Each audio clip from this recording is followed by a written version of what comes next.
Well, it's that time of the year, everybody. Oil change, getting ready for winterization.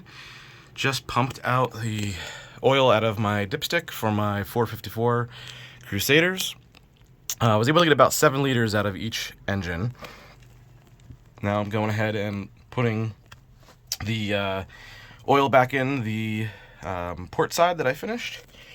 And over here, getting ready to take off the oil filter. So all they do for this is loosen it up to where it's able to come off by hand.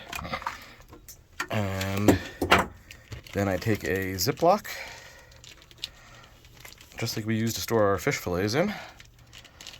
And it's very hard to get open with one hand. Hold on one second. All right, then I'll take the Ziploc and I will put it around my oil filter, like such. And then I will turn the oil filter by hand and have it drop right into the bag along with, let's see if I can do this one-handed. This might be impressive, it might be a disaster.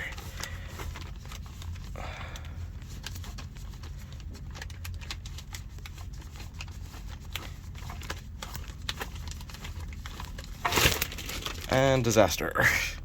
Well, you get the idea. That catches the oil filter and the oil and prevents any mess. I've got my new oil filter here.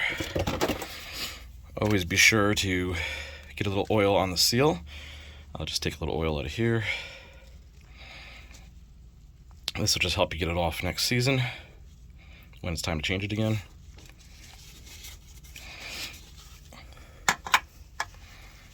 And thread it on. Pretty straightforward. And then for me personally, I just like to get it, I'm not a real big or strong guy, just get it hand tight, just like that. Good to go. Time to add oil. All right, now a couple of lessons I've learned the hard way in the past. Make sure your dipsticks are in, make sure your oil covers are in, and make sure you put oil in. All those things are set. Time to fire up, pressurize the system, shut her back down, remeasure. All right, so all I want to do here is get the system, the oil pressure to stabilize, and then shut it right back off. And then I'm gonna go down and measure my oil levels. So port side, starboard. You see the oil pressure is coming up. You should know about where your oil pressure gets to normally. That's about where mine are normally. Stabilized. I'm gonna shut her down. And then I will go and look, make sure there's no leaks from the oil filter or anywhere else, and measure the fluid again. All right, lastly, let the engine sit for a while, and I remeasured all the fluids on each of them, and everything looks to be within range. I didn't see any leaks around the oil filters. I think we're in good shape. All right, got the generator running now, warming that up. I've got a little bit of space left in my oil changer. I don't believe there's a lot of oil in my generator, so I will hopefully be okay. I think there's only a liter or so in there. We'll see what I can get out. So unfortunately on this Westerbeek, the oil dipstick is all the way down on the bottom. It's really hard to get to, but got my oil changer in there. Now all they do is pump. This is a manual one. Electric would be a nice Christmas gift if Teresa's listening. And you can see the oil comes out. And I'll do this till it empties. All right, I only got about a little under a liter out of here. I'm gonna call it good enough. I don't use the generator a whole lot. I should probably use it more. Would have videoed, but it's a real pain to get to. I did replace the Fram filter with a Purolator. Should have used a Purolator last year, but it is what it is. This is a horizontally mounted oil filter, so a lot harder to get out without spilling. I actually did a pretty good job with it using 2 hands as opposed to 1.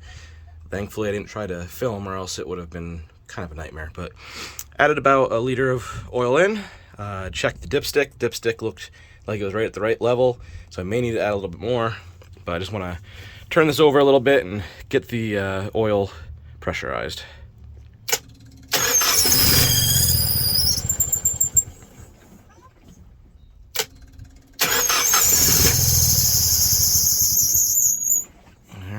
Let's check it. All right, a couple more steps of winterization. First one is going to be the washdown pump. Seacock is right there. I need to close the seacock, pull the hose off, insert it into a bottle of pink antifreeze, and then Teresa will run the washdown pump to pump the antifreeze through. It's unfortunately a bear to get to. So we have realized that it's much easier to not be on the motor trying to get to where Nick needs to get to, rather go over where the generator is and reach down into the cubby where you can't really see. Easier is a strong word. Yes, Nick is actually laying all across the boat, but he's getting it. All right, now that I have the hose off the seacock, I'm going to insert it into a bottle of pink antifreeze, and then Teresa will pump it out. Okay, I've got the tube into a bottle of pink stuff. Now Teresa, go ahead and flip the switch for the pump. Okay, go ahead and spray.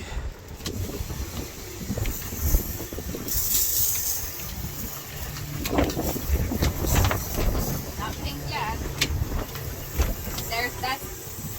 I think that's pink. Looks pink, yep. Yep, turn it off. Go ahead, turn it off. Turn the pump off. That's winterized. Tape on it to say. Okay, and once that's done, leave the seacock closed, put your hose back on, and put your hose clamps back on.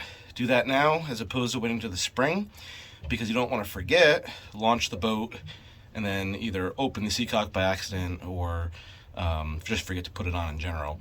Don't open the seacock. If you open the seacock now while the boat's in the water, it'll let water back in, and it will basically undo what you just did, especially if somebody accidentally runs the pump. Once the boat is pulled from the water, the seacocks will get opened just to release any water that's trapped right at the seacock so it doesn't freeze and ruin the seacock during winter.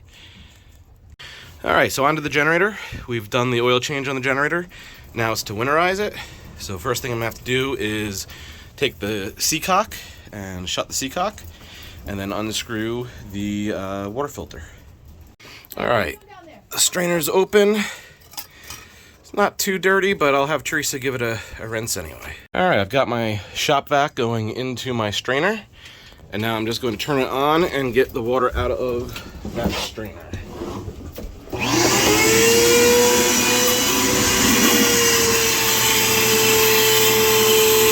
Alright, strainer is now empty.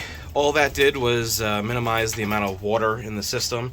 So when I add pink stuff to it, it'll help to be a more concentrated pink stuff. It won't dilute it with the water that's in there.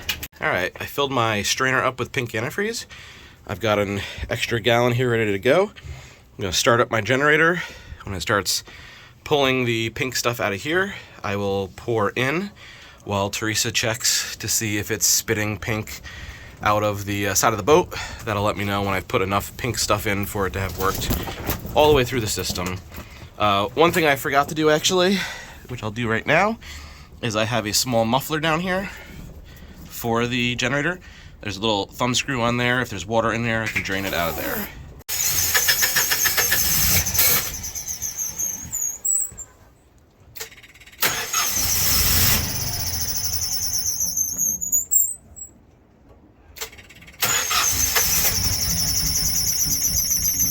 Once Nick gets this running and starts pouring the pink stuff in, I'm gonna go check on the side of the boat because now it's running.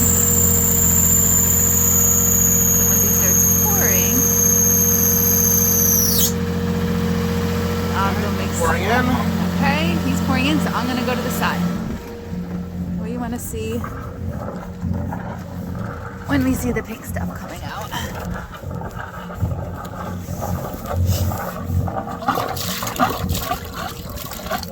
Not yet. It's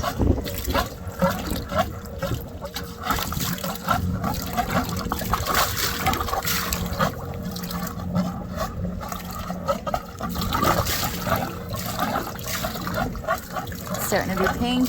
It's pink now! Yes, pink! Now that it's pink, he lets it go for a little bit, and then he turns it off. Okay, pink stuff came out the side, put the strainer back together, and we are done with the generator. One other thing, I'll tighten this back up. Leave the valve closed. There is a power switch down here I do like to turn the power switch off and then just tighten this back up.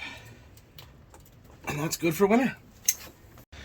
Alright, and she is put away for the winter, waiting to make some more memories in the spring.